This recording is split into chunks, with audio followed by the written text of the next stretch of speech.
السلام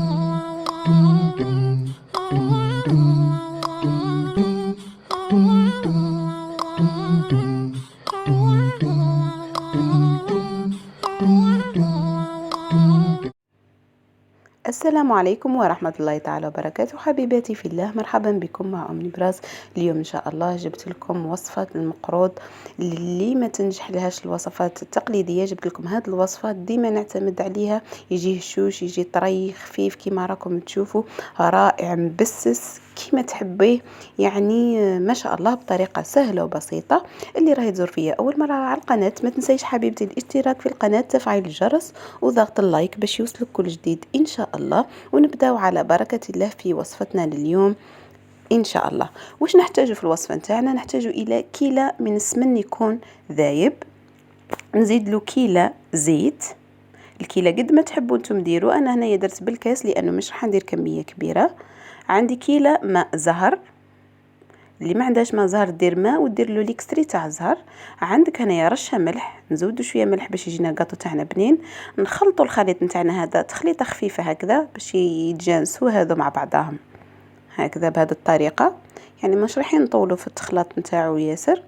نزيدوا له هنايا الفرينه، نزيدوا له 2 كيلات. على بالي بلي هذه الوصفه ماهيش الوصفه التقليديه اللي نعرفوها كامل، لكن في النتيجه كيما الوصفه التقليديه وسهله جدا ويجيكم مهشوش. نزيدوا له رشه برك تاع خميره الحلويات، ما نزيدوش ياسر.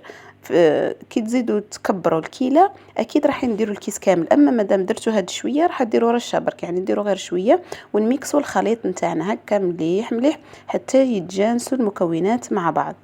بعدين نجيبوا سميد. هنايا انتم السميد اللي عندكم ديروه، من الاحسن انه يكون رقيق ولا متوسط كما اللي عندي انا عندي هذا متوسط، شريته بالكيلو متوسط، اللون تاعو اصفر وباهي. انتم ديروا رقيق نتاع العجين نورمال عادي، ولما يكون احرج شويه ماشي مشكل، ثاني راح يجيكم بسس وبنين. نبقى نزيد في السميد حتى تتلم لي العجينه، كل مرة نزيد ونخلط نزيد ونخلط حتى نتحصل على عجينة تكون طرية ما تكونش يابسة لهذيك الدرجة. شوفوا راني هنا استعملت بيدي، راح نبدأ نخلط بيدي هنا كما راكم تشوفوا. كل مرة نزيد شوية سميد ونخلط، نزيد شوية سميد ونخلط حتى نتحصل. يعني مش راح نعجن العجينة تاعي عجن، بل نبقى نلم فيها كما راكم تشوفوا فيا، راني نلم فيها غير بصبعية كما هكذا حتى نتحصل العجينة. شوفوا كيفاش طرية، ماهيش يابسه وماهيش هذا. كاين اللي السميد نتاعها يشرب تخليها شويه دايره، يعني تكون شويه هشوشه على هكذاك. بعدها نجيب التمر تاعي، هنا تمر بعد ما فورته ندير له شويه مسمار او كما نقولوا العود قرنفل، نزيد له شويه قرفه، نزيد له ايضا شويه سمسم جلجلان كما نقولوا، وواحد قيس واحد المغرف هكذاك كبيره من الزيت، ولا شويه هكذاك يعني قيس المغرف الكبيره ولا اقل منها بشوي شويه برك. ونخلط الخليط نتاعي ونديرو حرابش كيما هكذا كيما راكم تشوفوا. بعدين نروحوا للطريقه التقليديه اللي راكم عارفينها تاع المقروض. نريقلو ونستفو، نحشي العجينه نتاعي ونحطها. انا هنا كيما راكم تشوفوا راني حشيت العجينه تاعي بالتمر ونغلقها. في الطريقه هذه اللي راني درتها انايا، راني جمعت العجينات كامل درتهم بنفس الطريقه وخليتهم حطيتهم يعني كامل درتهم حرابش كيما هكذا، حشيتهم بالتمر وحطيتهم. ومن بعدين بديت كل مره نجبد واحده ونفتحها، كل مره نجبد واحده ونفتحها.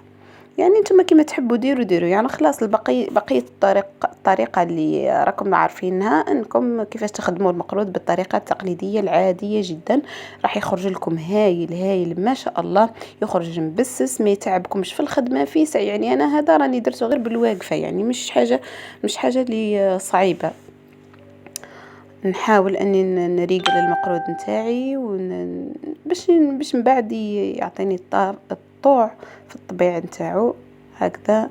نطبعوه ونسقموه هكا ونكمل نطبعهم كامل ونقص المقروض نتاعي باش ما نحش الحواشي. شوفوا كيفاش نستفهم هكذا، نخبطهم هكذا من الجنبات باش تجيني مستف. ونجيب لاكوبيت ونقطع المقروض نتاعي هكذا بهذه الطريقه.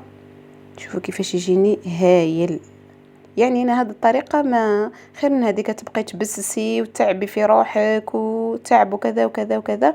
يعني هذه الطريقة سهلة، نستفو في الصينية، نحطه في الفور يطيب بعد ما يكون الفور سخون، يطيب من التحت ومن بعد من الفوق، ومن بعد نعسله بالعسل اللي يكون ثقيل، يعني يكون واحد فيهم سخون وواحد بارد. يعني إذا كان المقرود سخون العسل يكون بارد، ولا العكس صحيح. يعني عادي الباقي الخطوات كما قلت لكم راكم كامل عارفينهم، وفي الأخير تتحصلي على هذه النتيجة. شوفوا كيفاش هشوشة رائع جدا. يعني ما اللي حابة تجرب يعني بإذن الله بإذن الله هذه الوصفة مش راح تزيد تستغنى عليها. وصفة سهلة وبسيطة، إن شاء الله تجربوها وتحطوا لي آراءكم وتعليقاتكم في الكومنتات. دمتم في رعاية الله وحفظه، إلى الملتقى، سلام.